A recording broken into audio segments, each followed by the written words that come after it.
Hey, hi, this is Jeffrey Samaganda, founder of the Action Wealth Academy, also the creator of What Can You Teach and Teach Your Story. A system allows you to take your story, who you are, what you believe in, your experiences, expertise, skills, and turn them into a system that can allow you to create a marketing tool for you, because that should be your number one marketing tool, but also it should be your number one income generating tool. That's what basically we do. That's what we take everything we take who you are and what you know and all the experiences and give you a track that how can you turn that into your number one income generating, or how can you turn that into your number one ability to learn, to become better, wiser, stronger, more competent, so you can compete in the world today. Now, every week I record at least one video. And this video, I'm going to share with you 3 things I've just shared with somebody on the conference call, because after the conference call I've just done, the Q&A, somebody asked me 3 things I would recommend for someone to get started, especially if they want to really start a journey of make themselves that competitive person in the world that is so complicated and so confusing. So I thought about these 3 and I say, you know what, there's so many different ways to start, but let's start with these 3 things. The first one is read more books. Yes, absolutely had me right. Read more books. You see, I've just got to understand that over the years, I've always seen that the people who read the most, they seem to be ahead of the game in most situations.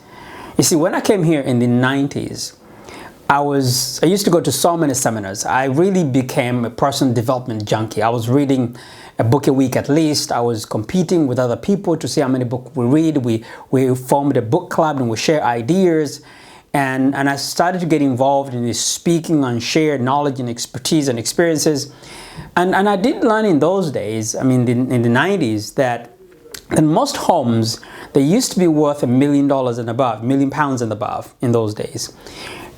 90% of those homes actually had a library in the house. So it was a long time ago, but I thought about it. Okay, maybe it tells me something that the people actually who were successful, who owns £1 million worth of a house in those days. Obviously today, £1 million is nothing anymore. You know, most homes actually worth £1 million nowadays. So maybe you can say now home is worth £10 million or more. There is a library in that particular house.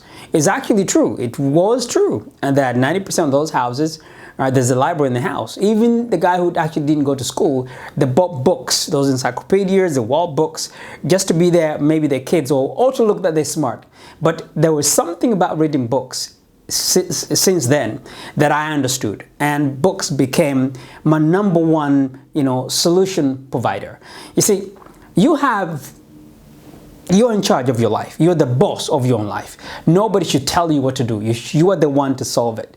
But I tell you what, there's no better way to solving any problem that you think you have today by reading books. Every single situation you can think of, there's a book written on it. Doesn't matter what it is. A book has been written on it.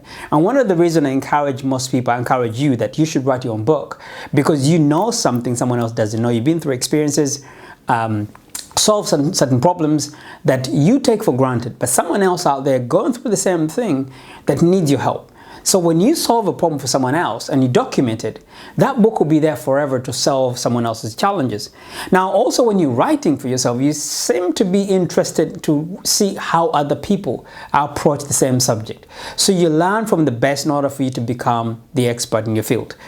But do not be like those people who say, Jeffrey, I can't read, I don't like to read. You gotta have to try. I mean, I know I didn't like to read initially, but it took me some time to get used to it. Also, I needed to learn English, so reading was actually my way forward. I needed to learn. I was studying, I was doing some courses, but at the same time, I knew how to read more. Now, anybody can find 10 minutes to 15 minutes a day to read. Now, some people say, I'm too busy. You're too busy doing what? The funny thing is, people are too busy doing things that doesn't really add any value to them. They're too busy doing a figure 8. They're coming back where they started in the first place.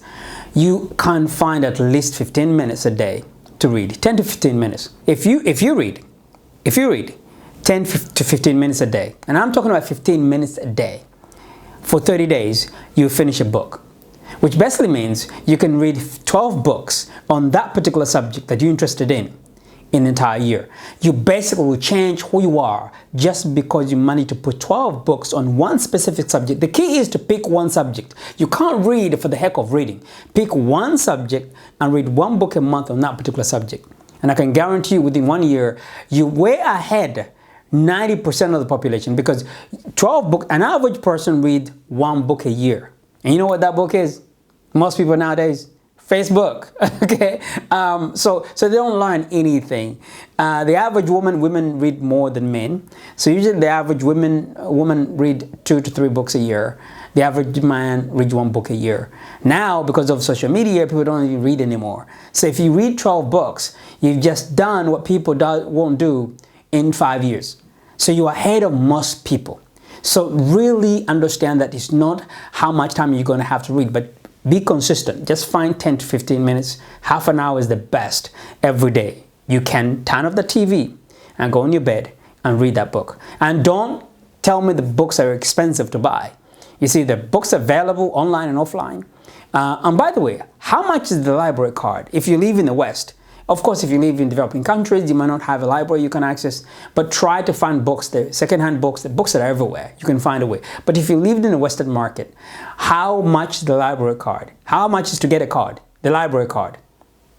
Free, zero. You don't pay for it. It's just free. You can go, and most libraries today, they are equipped with so many books in all types. Every book you can think of, you can find in the library. If they don't have it, you can request they actually can order it for you. Now, point is, people don't have the time to go to the library to read. They say, I'm too busy watching TV. Well, you have a choice. You ask me the question, what are the 3 things you should start with to make yourself better, to start competing to become that wealthy person you want to be or trying to be? Read. Books will solve your problems forever. If you want to be a super expert, read a book a week. But do not miss the opportunity. Do not miss the ability for you to solve most of your problems by reading more. The more you read, the better you become. The more you start to understand, to grow the understanding of what other people thought about that particular subject, and all of a sudden you start to sound smart to those around you. All right. Number 2 brings me to the point about people around you. You need to be careful of the company you keep. This is a strange one. I know you hear people talk about this all the time, but people in the end, they don't do it. You know, every single person I meet, they say, oh, be careful the company you keep, but they still stuck with the same company they fired for years.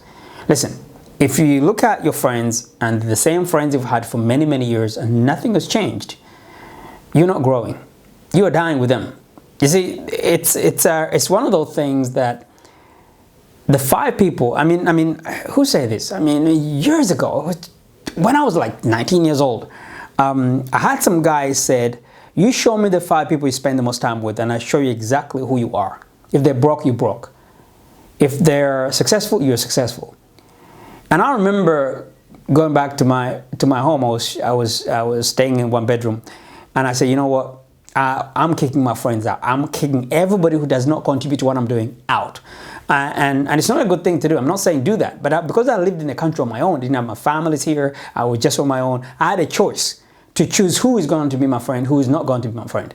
And you know what? I made that decision. It doesn't mean I'm right, I'm wrong. I'm just saying that when you're trying to go to another level in your life, all hell will break loose. Anything can go wrong, will go wrong.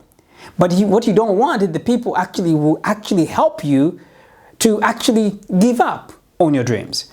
So, you see, you can run faster with 100 people who wants to go than one around your neck that keep telling you that you can't do something.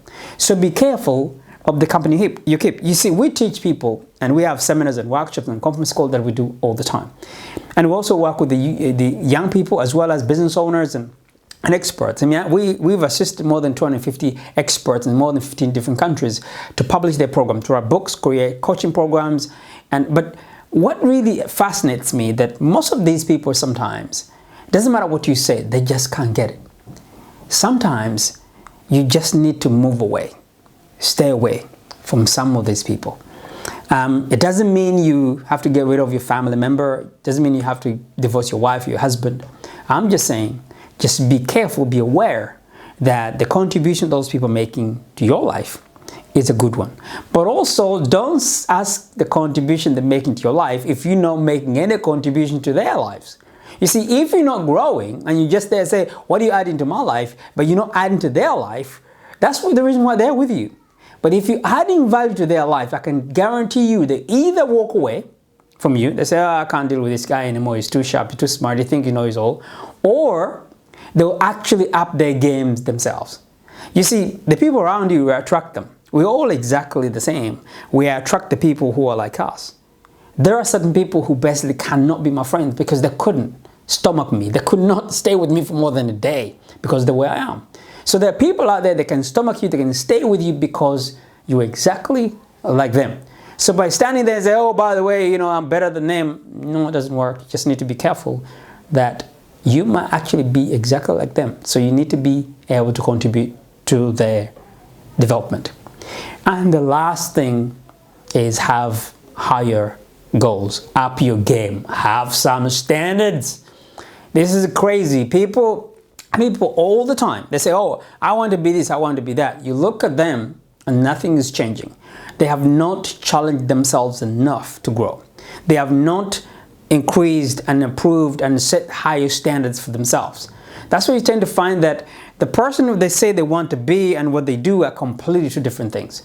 You have to be careful and understand that if you want to really be this person, you have to set higher goals. You need to set higher standards. You need to actually understand that anything that you can't really see, you can hardly work on it. I mean, that's how it is. So you need to be able to give yourself a situation where you know that you need to improve your ability to see.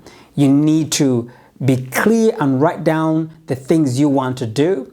You need to be careful by understanding that in order for you to achieve those goals, of course, you need to go back. Of course, once you know what the goals are, your standards are high, then obviously you're going to read better information. When you read better information, you're going to network with the right people. And people say to me, how do I network with the right people? You see, when you read, you can connect with the authors of those particular books. Because now technology and social media allows us to actually connect with those authors, we can actually see other people who like those people, which means you have something in common. You can connect with those particular people. And at the same time, when you have higher goals and ambitions, you're always going to be amazed how many people of similar higher dreams and goals connected with you. Remember, the people you're looking for are looking for you too, but you have to be reading more, improving yourself on a regular basis. You have to be looking out for people who are similar or going somewhere you want to go, preferably who are going faster than you are, because they help you to walk even faster. You need to have higher standards because that's easy and helps you to enjoy the reading, enjoy the company.